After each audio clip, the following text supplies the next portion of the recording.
Welcome back to the Hank Strange Situation, Lifestyles of the Locked and Loaded.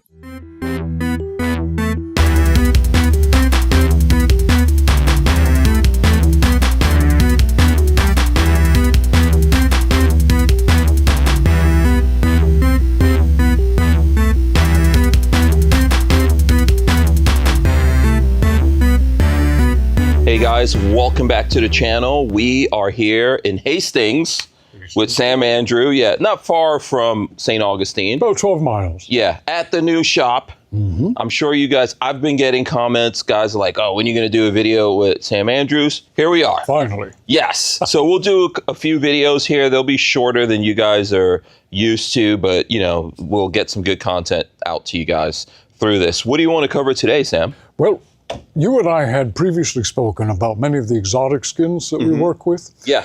And these are some of the favorites that we get the most call for. Right. So we're going to show some of those options. And I thought today we'd build a holster out of the spinal stingray. That is running away one of my top most popular. So you guys will get to see this in 4K for the first time, because I think back in the days we obviously were not doing 4K. That's true. Yeah. So where do you want to start? Well, I laid out a few of the skins here. Yeah. For popularity, these are the most frequently requested. We have elephant, alligator, shark.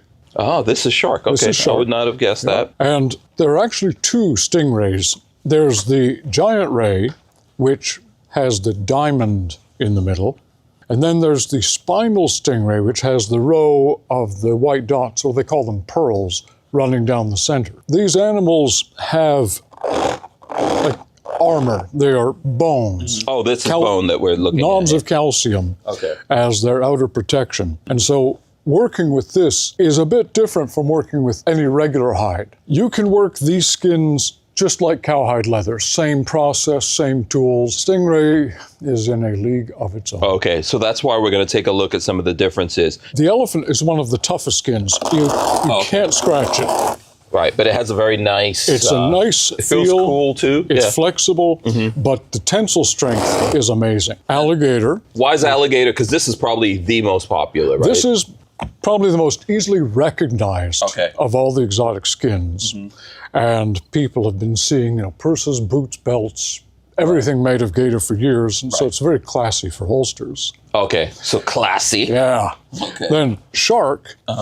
This, like the elephant, extremely tough. Because shark skin is actually a modified cartilage. It isn't skin like your skin or mine. Oh, okay. Because, shark has a cartilaginous skeleton. So if you want that tough look, and then there's still a cool pattern in it. It's a tie between the elephant and the shark for the toughest of all skins. What has the biggest variety of colors, or can you change colors on all of them? We can change colors. We can get things in different colors. But stingray is actually armor. It is heavy knobs of bone. Yeah. And people just can't wear them out. Now, obviously, we're not going to give you guys a lot of details, but if you do want to see the details of building a holster, they can just go look at some of the... You're going to cover the differences, right? Exactly. We had previously made what I call a saddle style, a pancake style holster in another video. I was going to do one today in the spinal stingray. We don't have to go over every tiny detail because that's already been done, but just characteristics of using this skin over the more regular cowhide. Okay, so maintenance-wise, what do we do with these? There's really very little that needs to be done to the extremely tough hides. If your gator gets a bit scuffed, you can take a little bit of neutral shoe polish and a soft cloth and shine it back up. Okay. Very important, though, not to use too much. And then everything else is basically easy. I'm guessing this is the lowest maintenance that you need on those things. Well, any of the very tough skins, you hardly ever need to do anything. All right, so where do you want to start, Sam? Well, I'm going to clear these away to have a place to work, and we'll get going on the holster. To begin making the holster for our 1911, we have to cut out the structural leather parts for the body. Because the stingray skin is very, very flexible, it needs to be bonded with the cowhide for structure so it can hold a shape. Going to lay out and cut the patterns. And we're doing a 1911 here. A 5-inch 1911, because when you come to guns that get decorated, that get fancy grips and holsters and things, I have found the 1911 and the single action army revolver are the most frequently done. No one's doing of all stingray firearms. for their Glock? I actually have made some. Yeah, I would think it would be nice. Absolutely. But when you come to barbecue guns and you're showing off, Yeah. the 1911 is still I think so. leading the pack. If you're getting dressed up and all that. Yeah. Now, very critical when you're doing a spinal stingray, you have to have a center line. I've got these two marks on the back of the pattern here that I can line up with the spinal run on the ray skin. And finding exactly where it is in the center takes a bit of trial and error. Your first effort, the line might be off a little, and we want to get it exactly down the middle. Okay. So that just came from years of doing. Okay. So you built that into the pattern. Exactly. Okay. Now, And we're talking about this just for anyone who wants to know. Yeah, this is, what did you call it again? spinal stingray. So, and then this is the spinal column right here. What it was when the animal was swimming around, that was a row of needle-sharp spikes running down its back. So after they dye the skin, they use a surface grinder to grind the spikes away and expose the true bone color of the base. I've been trying to get an uncut skin with the spines to show people where it starts, but they don't import those. That creature's not swimming around looking this good. No, he got a dye job and he got his spines polished off. Okay, his afterlife is better. Yeah, he's kind of an off-white in nature. And then we're cutting it the way we've shown on prior videos, where I'm using the old scrap carpet underneath so I can cut through in one pass. And by running the blade away from myself, if I slip, I'm less likely to go running for the bandages. And it's also easier to control than pulling toward you in the old-fashioned way. Just use short sawing motions and sometimes use my index finger as a fulcrum to sort of rock the blade back and forth. Then all out in one pass, and we're good to go. Yeah, so if you've never seen any of these videos, this is just like a old school. Just a simple scrap trick. of carpet, and it's getting scrappier by the day. I need to find some replacements. I'm sure. Have you had that piece for a long time? Or Long you're tearing time. them up? Okay. I don't know if it's Berber or what it is, but It was cheap and free, which are my favorite characteristics. there you go. If I can, I like to turn the material so I'm pretty well just cutting away from myself. You can go sideways in other directions, but you have more control, like this. Yeah, what's interesting, Sam is constantly packing up stuff, moving stuff out of the way. Is that just helps you with the speed, you think? Right, gives you room to move things around. Now, there are some places where the bone knobs kind of taper off to a more leathery back, so we want to avoid that when we're laying out the holster. Get all the pretty parts on there. The only thing that will work for marking on Stingray is a chalk stick. You can get these at Hardware, Home Depot, anywhere. And I take it to the belt sander and just grind it into a point so it works like a stylus. And the one critical tool that makes working with Stingray possible are these little Weiss shears. Again, I buy these at Home Depot. They're made for sheet metal. They've got fine serrations on the cutting blade, and they go through the ray like it was paper. I first attempted to use my knife when I made my first ray holster. Absolutely destroyed the blade on the knife. Oh, okay. This is so hard. Then to get my center line, I turn it over and I mark each end for the middle of the row of the pearls. Connect the dots. This way, when I'm putting my holster on there, I have the two little impressions that I made when I was laying out the pattern to line things up so that the row of the pearls will go right down the center line of the weapon when the holster is finished.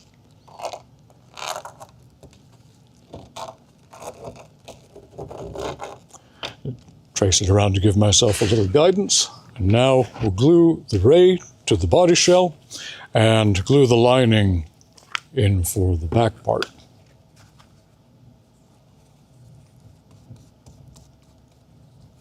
We discussed this in the other videos.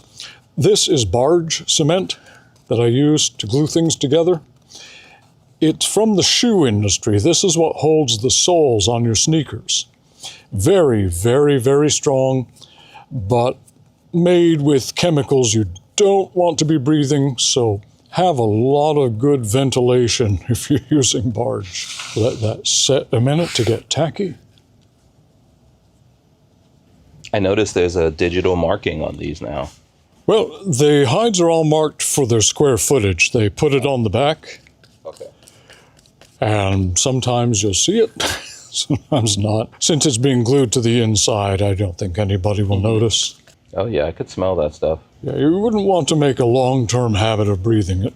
It sets up pretty quickly. We need to give that a minute or two so I can Okay, stick it together. Now that the glue is tacky enough to put together, I'm going to lay my holster part down on the ray, being careful to line up my marks, top and bottom, with the central line that I scribed on earlier. Use something smooth to press it down, especially around the edges, to make sure you're getting a very good seal. Then we'll let that dry. Same process for the lining in the back, although in this case, I rub it on the lining side. Just seems to adhere better.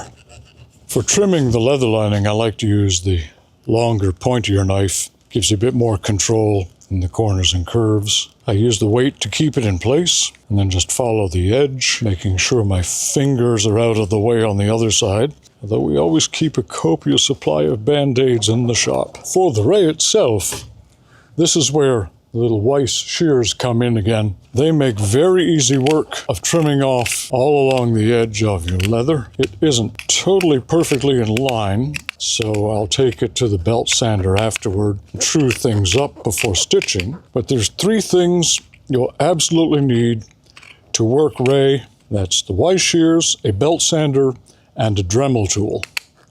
They all come into it because the edges on this are where all the detail is. It is really tough. I could tell it was tough when you cut straight across, but these cuts are way more difficult. Well, with this tool, it isn't too bad.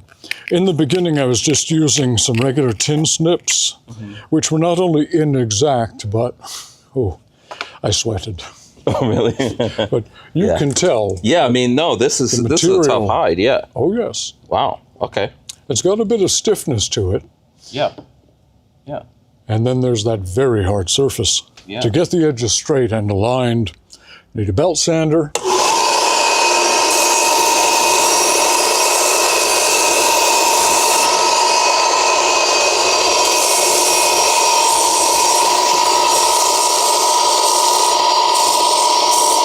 And you always give it a finger check, just to make sure everything is smooth and even. Now we need to make our grooves for stitching. On the stingray, I'm going to use my chalk stick again to mark my stop and start marks from the pattern. For the leather, use the saddle groover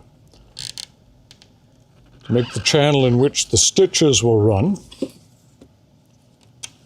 For the ray, I set up one groover just for ray, and I ground this little trough around the back so I could tell them apart at a glance. This blade is sacrificial. I mean, it gets destroyed being dragged over the bone surface on the ray. And really all it's doing is giving me a scratch line to follow when I'm stitching.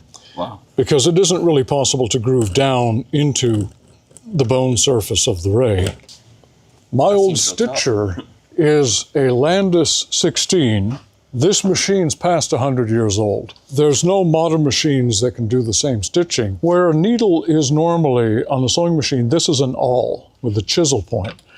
The awl punches a hole in the material. The needle then stitches up through the hole from below, catches the thread in the hook, and stitches. This is the perfect machine for doing something hard surfaced, like the stingray. Yeah, you need something really tough. Yes. People tell me they'll do it with modern, just straight needle machines, but it has challenges. Just have to set the presser foot height for the material. This machine is very analog. Everything is a bolt and a screw adjustment.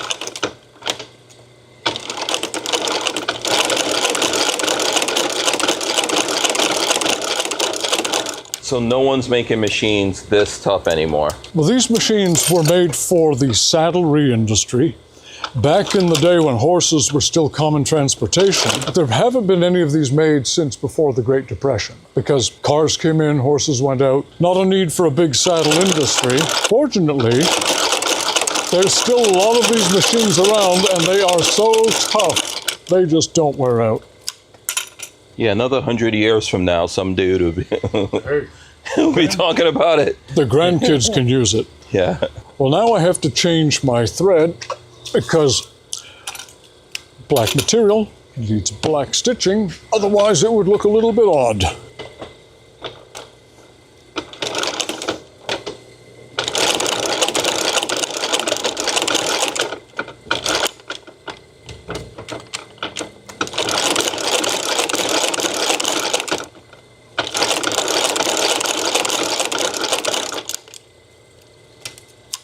Trim off the thread with the scalpel. I try to get the point of the blade down in the hole with the thread so we don't have any fuzzy ends poking up. So this is the same grade thread, right? It's just a different color. Exactly. We have a number of different colors. It's a number 346 bonded nylon, which is just thread that will last forever and is super strong. Now back to our belt sander. To true and round the edges. On the leather, I just need to get the edges even. On the Stingray, I use the sander to start the beveling process, to round the edges, as it's not something I can do with my regular leather bevelers.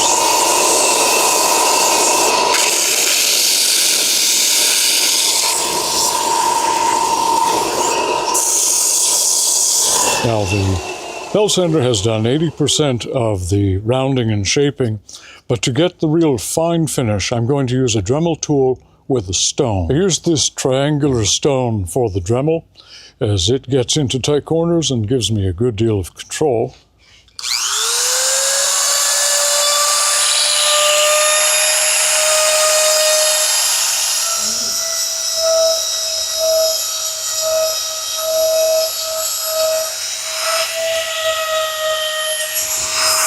There, now our rounded edge is very smooth and glassy. You've always wanted to do a finger test, not feel any jagged or roughness. Now for beveling, other than the ray side, I'm using my regular leather bevelers. Get that rounded edge. I'm very fond of these Horseshoe brand bevelers. The blades are changeable. So if you wear them out, very easy to replace. They have a rounded cutting surface and make a very nice angle of bevel.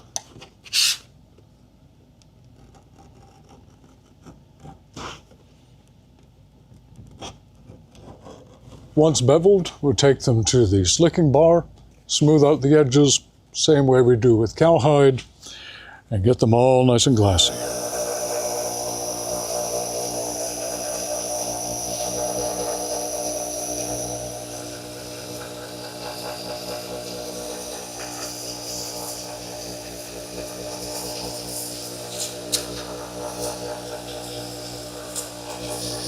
Oh, something I failed to mention when we were stitching is as you're coming across, if you have one of the pearls right in the way of your stitching, you want to try and jump it, stitch on each side of it, not let the needle go right through and crack it, because that preserves it against further cracking later. Once we've got it beveled and machine slicked, I then give it a further slicking by hand, either with the wheel or with the smooth wooden handle of a tool.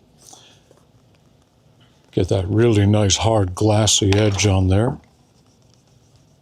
And because that tends to mushroom it a bit, I give it a rub down with something smooth, plastic, glass, anything will work. Mark the slots for the belt. Again, this is where the chalk stick is invaluable. I tried early on using pencil, pen. It was very difficult to see. For chopping my belt slots, I came up with a trick. To align it, once I get it over the pattern, It's now in shadow, so I use this little flashlight to see inside and make sure I'm aligned with my pen marks before I go smacking it.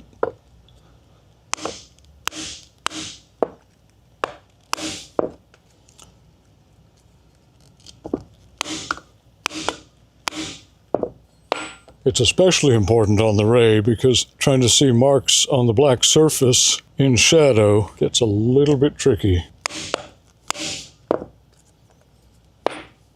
Of course, we always want to sign the work.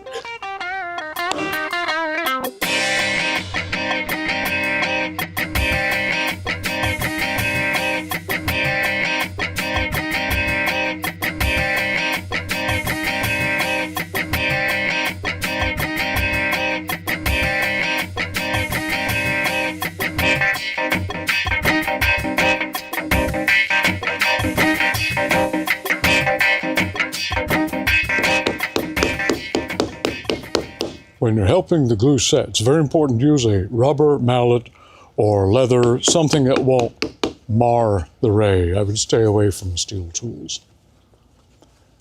Now to sand this for a true edge and get that stitched.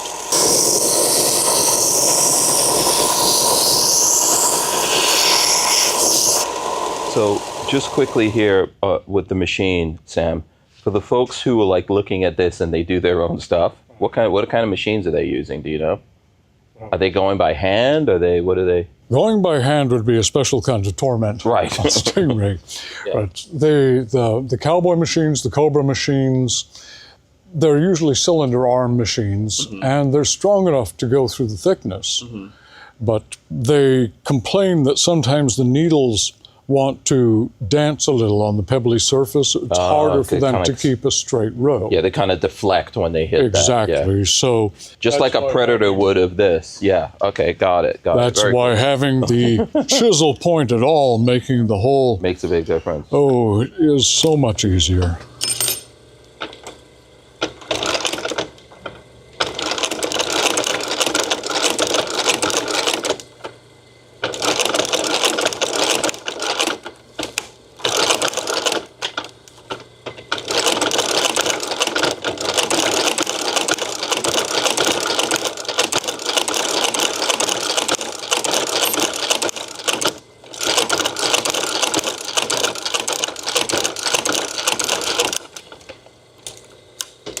Now to get this tented and bent over to attach the back, I'm going to wet the inside, get it good and soaking so that it's flexible enough to create the shape.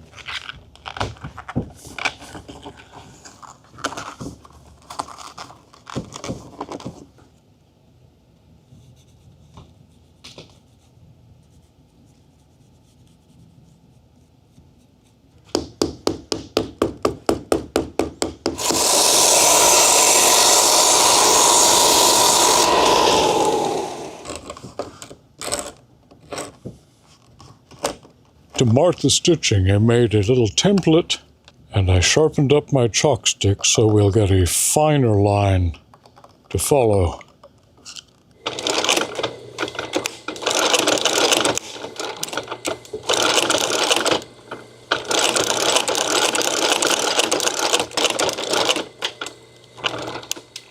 Now that everything is stitched together, it's back to the belt sander to round these edges.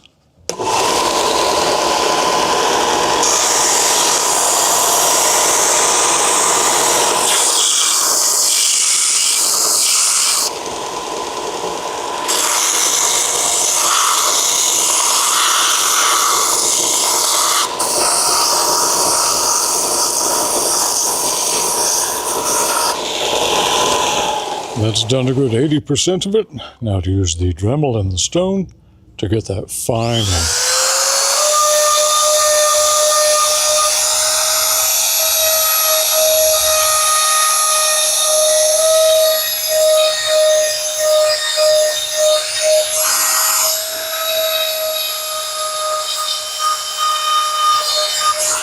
edges are now nicely smooth.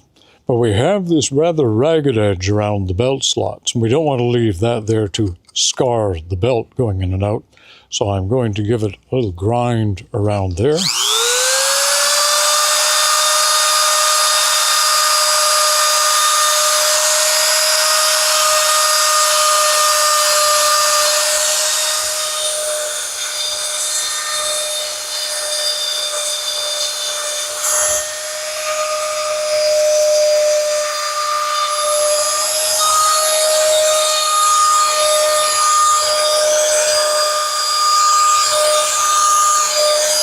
Now we've used the regular leather beveling tools to round the back edge.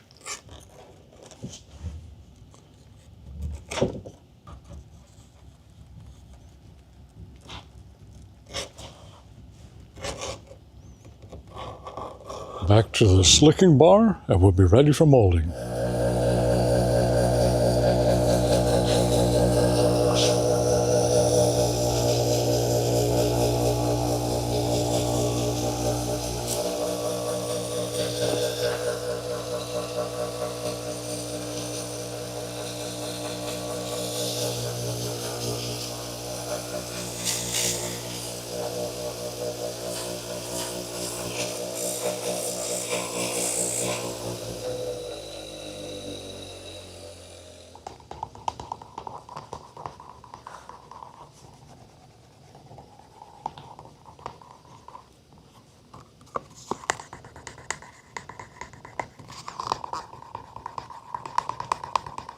Now it's ready to be molded to shape.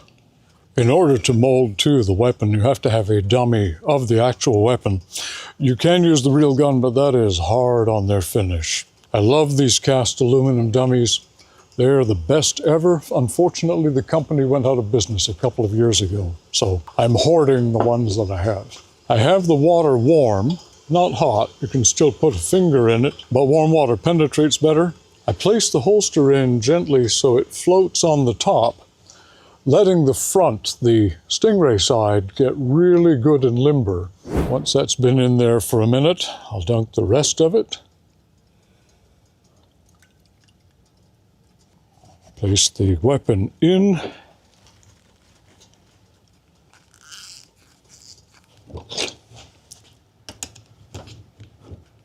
I set a dowel down along the top of the slide, make a tunnel for the front sight, and use the wax stick to get it all the way in place. I want to see just the tip of the wood showing at the top. Make sure that's sitting on top of the front sight. Now you can just mold it by hand. I like to press it first because it makes life so much easier. We have this hydraulic press with the heavy closed neoprene foam pads, very, very tough rubber. I put the holster on a triangular piece of it to help keep the arched shape that's going to fit the hip when the holster is worn. A couple more layers on top, good shaping, and start pumping.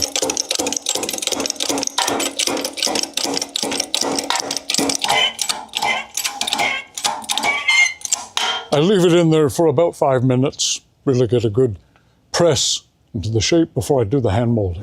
It's now been about 5 minutes, so we're going to release the holster.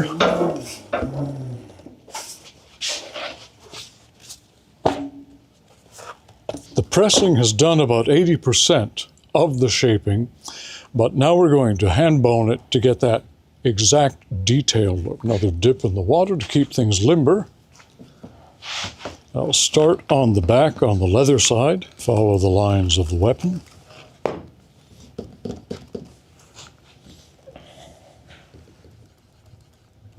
Now for the ray side, again, I'm using a sacrificial tool because I like to keep my normal molding tools very smooth to work on the leather.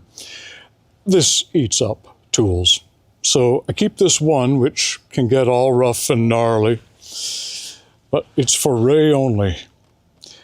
And rather than rubbing back and forth, when you're shaping ray, roll the material. You don't want to scrape by going back and forth. You apply the pressure in a rolling method and create your impressions this way. I'm letting part of it hang off the table to keep the curve to the finished product. This little wedge just opens out the bottom part where I'm going to install the tension retainer after it's finished. All shaped, and give it a little bit to dry. We'll be ready for the edge coat and the coloring. With the ray, to do the edges and also to paint over the stitching, you have to have something that's going to match it for color and shine. There's only one product I've found that works.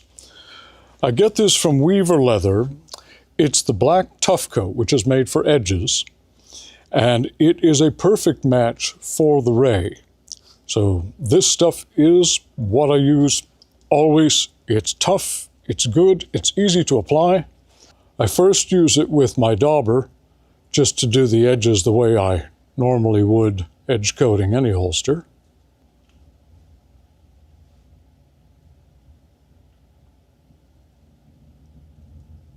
We'll give that a minute to dry. And in the meantime, I take a fine paintbrush, and when you stitch the ray, you're breaking the surface, and sometimes the true white bone color shows through. So I just paint over the stitching lightly with the tough coat, and when it dries, everything will match and look lovely. This is also good around the belt loops, where I've ground the edges to true everything back to proper color. And now we'll let this dry. Now we're all dry, everything finished, colored. Only thing remaining is to attach the tension retainer. It's going to go there to grab against the bottom part of the slide. So I take my sharp awl and I just do this by eye. Work it through, because I can just see how far from the weapon it's lying. This is just like more trial and error. You just get a feel for how far it's supposed to stand off because of the thickness of the hose we're using for the retainer. Now I have my marks. I'll use my big punch to open it out.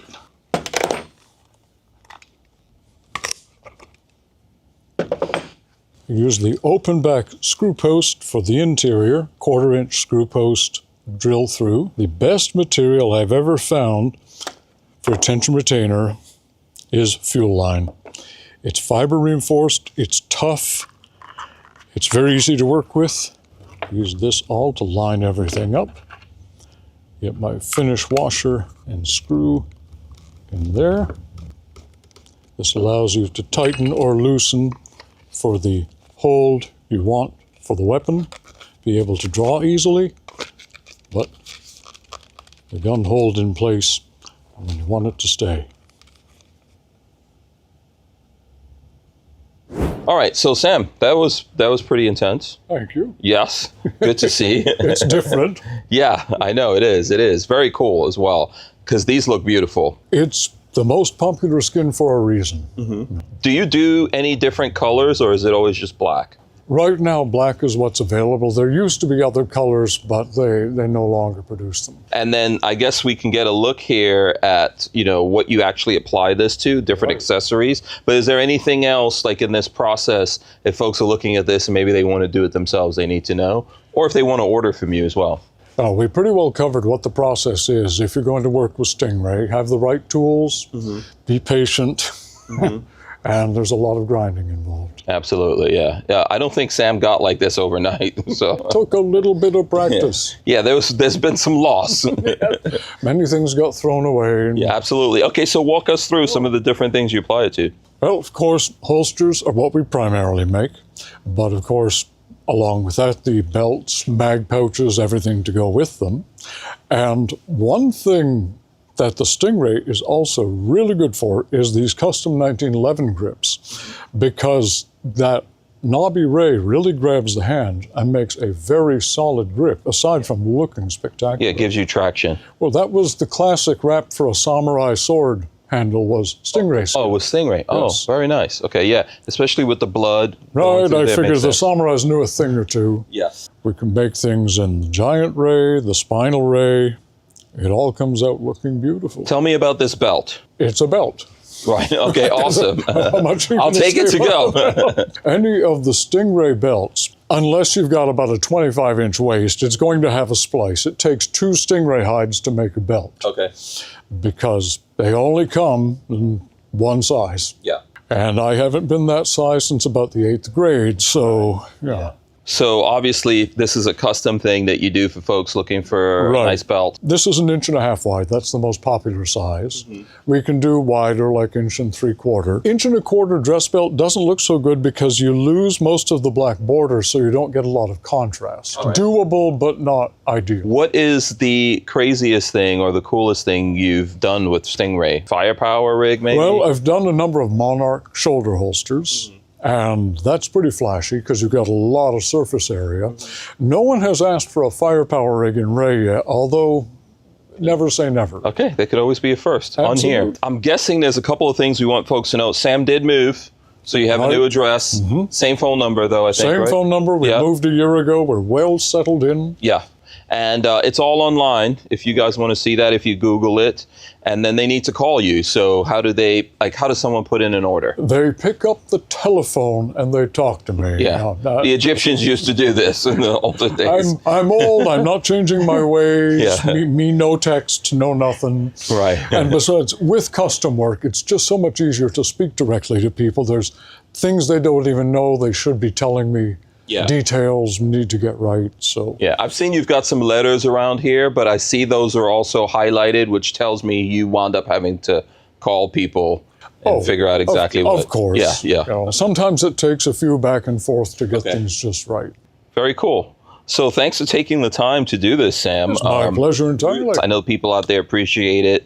And sorry it took us so long to get one to you guys. We've all been extraordinarily busy. Yes, absolutely. All right, thanks a lot, Sam. I My appreciate pleasure it. indeed. Thanks, and thanks to Lola on the camera. Thank you so much. We're out of here. We'll see you guys on the next one. Peace.